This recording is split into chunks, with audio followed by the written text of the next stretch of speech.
নমস্কার। দেখুন, আমার খুবই কঠিন অবস্থার মধ্যে এখন আমি পড়েছি। আমাকে এখন ফার লেফটের হয়ে কথা বলতে হবে। আমার সাথে ফার লেফটের একমাত্র সম্পর্ক হচ্ছে যে আজকের এই প্যানেলে I am sitting to the far left.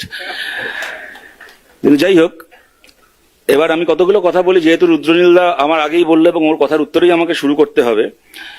ও প্রথমেই বলল যে রাজনৈতিক দল যে করে সে কখনো বলতে পারবে না যে আমাদের আন্দোলনের উদ্দেশ্য নেই। এই কথাটা বলে বাকি 7.5 মিনিট ধরে বুঝিয়ে গেল যে আমাদের আন্দোলনের কোনো উদ্দেশ্য নেই।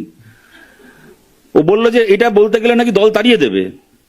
তো আমি অপেক্ষা করে আছি কবে আবার আজকের এখান থেকে বেরিয়ে শুনবো যে ওকে তাড়িয়ে দিয়েছে ওর দল, আমরা আবার পুরনো রুদ্রনীল ঘোষকে আবার ফিরে পাবো।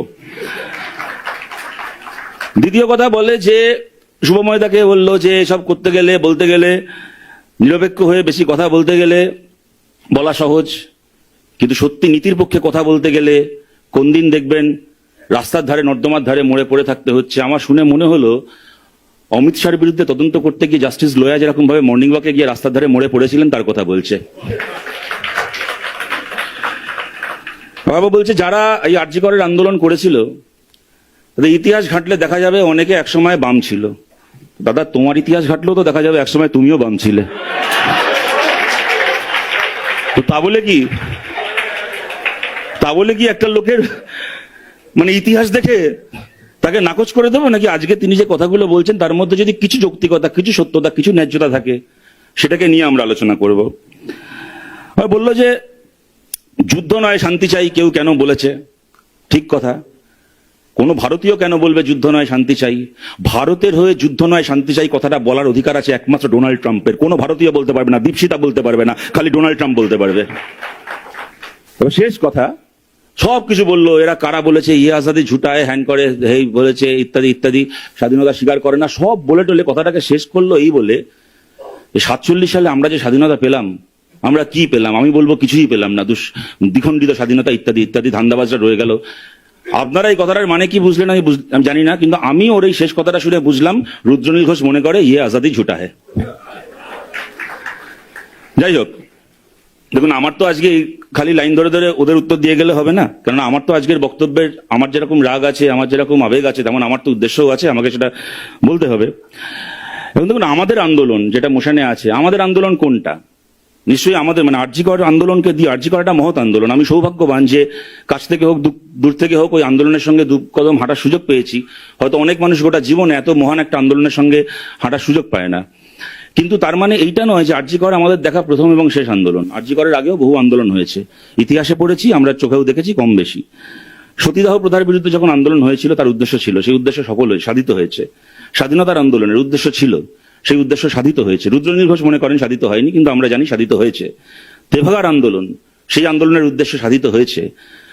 খাদ্য আন্দোলনের উদ্দেশ্য সাধিত হয়েছে, সফল হয়েছে। আন্দোলন এমন নয় যে আন্দোলন চিরকাল উদ্দেশ্যবিহীন ভাবে চলে। আমি আরজি করের আন্দোলনের প্রসঙ্গে আসার আগে এটা বলছি, বিশ্বনাথ স্যার বা বৌলমীয় যে কথাগুলো বললেন, অনেক ক্ষেত্রেই ওনাদের কথার সাথে আমার বিরাট কোনো তফাৎ নেই। নিশ্চয়ই আমার আগেও যখন শুভময়দা বা সুবর্ণদা বলেছেন তখনও আপনাদের এটা মনে হয়েছে যে যে ইমোশনের জায়গা থেকে এনারা কথাগুলো বলছেন এবং যে ইমোশনের জায়গা থেকে বিশ্বনাথ চক্রবর্তী বা পৌলমী নাগ কথাগুলো বলেছেন, হয়তো ওদের কিছু জায়গায় মতের অমিল থাকলেও বহু জায়গায় একটা আবেগের মিলও আছে। উভয় পক্ষই কিন্তু আমরা কিন্তু সবাই চাই যে একটা আন্দোলনের মধ্যে একটা উদ্দেশ্য থাক, লক্ষ্য থাক, এবং সেটা কোথাও থাকছে কি না থাকছে, কোথাও খামতি হচ্ছে কিনা সেই নিয়ে তর্ক চলতে পারে।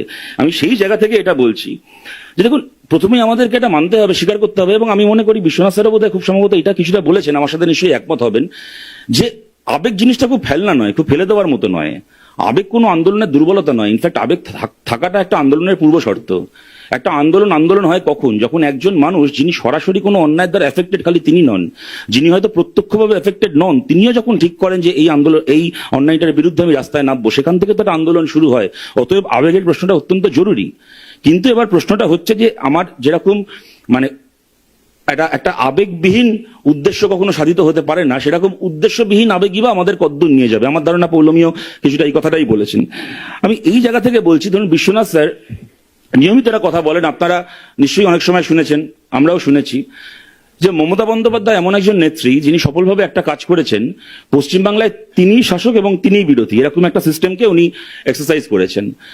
আমি কিছুটা একমত হয়ে বলছি যে কোনো জায়গাতে যে আন্দোলনটাকে আমাদের আপাতভাবে উদ্দেশ্যবিহীন বা উদ্দেশ্য হারিয়ে ফেলা আন্দোলন মনে হচ্ছে, সেই আন্দোলনের মধ্যেও কিছু এরকম মানে কি বলবো এলিমেন্ট ঢুকে কর্তৃত্ব কায়েম করছে না, যারা কিনা সেই আন্দোলনে মানে শাসক তো শাসকের জায়গায় আছে, আর তারা হচ্ছে শাসকের অ্যাপয়েন্টেড বিরোধী, যারা কিনা ওই আন্দোলনে ঢুকে তাদের প্রথম কাজটা হচ্ছে না না সব ঠিক আছে, মানে স্বামী বিবেকানন্দের অবতারের মতো পাপকে ঘৃণা করো, পাপীকে ঘৃণা করতে পারবে না, না সিস্টেমের বিরুদ্ধে কথা বলা যাবে না, বা সরকারের বিরুদ্ধে, যে দল সরকার চালাচ্ছে তার বিরুদ্ধে কথা বলা যাবে না, ধর্ষণ খারাপ, চুরি খারাপ, ডাকাতি খারাপ, খুন খারাপই খারাপ, এইগুলো বলে বলে বাড়ি চলে যাও।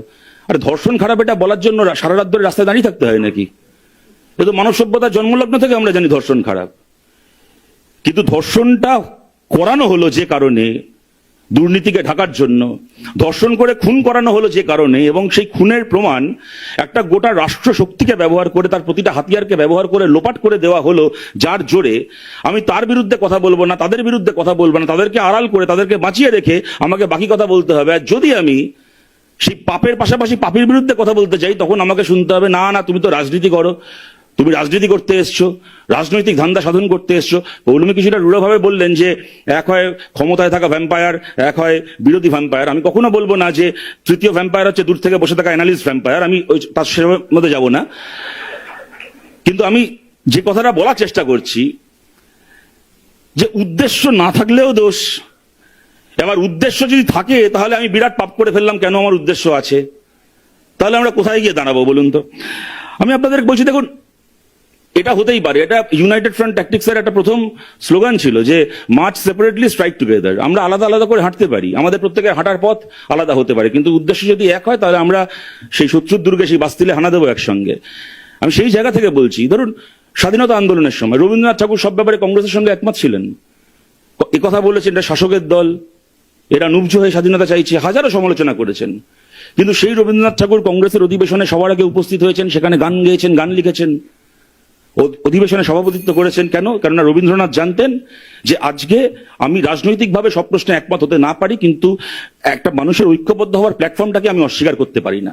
সেই জায়গা থেকে কারুর যদি এইটা মূল উদ্দেশ্য, এবং তারাই যদি মিডিয়ার দ্বারা নানাভাবে প্রমোটেড হয়, গ্লোরিফাইড হয়, যে একদম মানে আপার মিডল ক্লাস, এলিট ক্লাসের পছন্দের সান্ধ্যকালীন অবসর বিনোদনের কিছু পরিযায়ী বিপ্লবী হিসেবে তাদেরকে তুলে এনে ঠিক করে দেওয়া হয় যে এরাই হচ্ছে আন্দোলনের মুখ, যেহেতু তাদের কোনো উদ্দেশ্য নেই তার মানে গোটা আন্দোলনেরই উদ্দেশ্য নেই।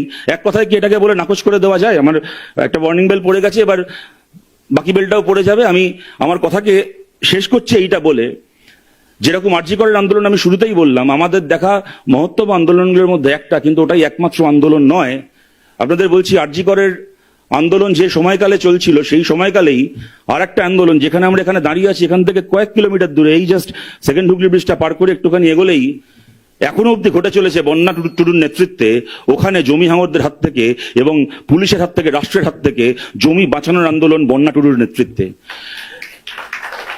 তিনি প্রেসিডেন্সি কি সেন্ট জেভিয়ার্স কি যাদবপুর বিশ্ববিদ্যালয় থেকে, আইএসআই থেকে পড়ে আসা, বিরাট হচ্ছে ইন্টেলেকচুয়াল নন বলে, বুদ্ধিজীবী নন বলে তার আন্দোলনটা ছোট হচ্ছে না, তার আন্দোলনটা ফেলনা নয়। এবং সেই আন্দোলনগুলো হচ্ছে সংগঠিত হচ্ছে উদ্দেশ্য নিয়েই, এবং সেই উদ্দেশ্যে লড়াই হচ্ছে, ঐক্যবদ্ধভাবে লড়াই হচ্ছে। বহু মানুষ যারা আর পাঁচটা প্রশ্নে একমত নয় একে অপরের সঙ্গে, তারাও ঐক্যবদ্ধ হচ্ছে, এবং সেই আন্দোলনের সেই উদ্দেশ্য সাধিত হচ্ছে, সেই উদ্দেশ্য হাসিল হচ্ছে। অতএব আমাদের আন্দোলনে উদ্দেশ্য আছে।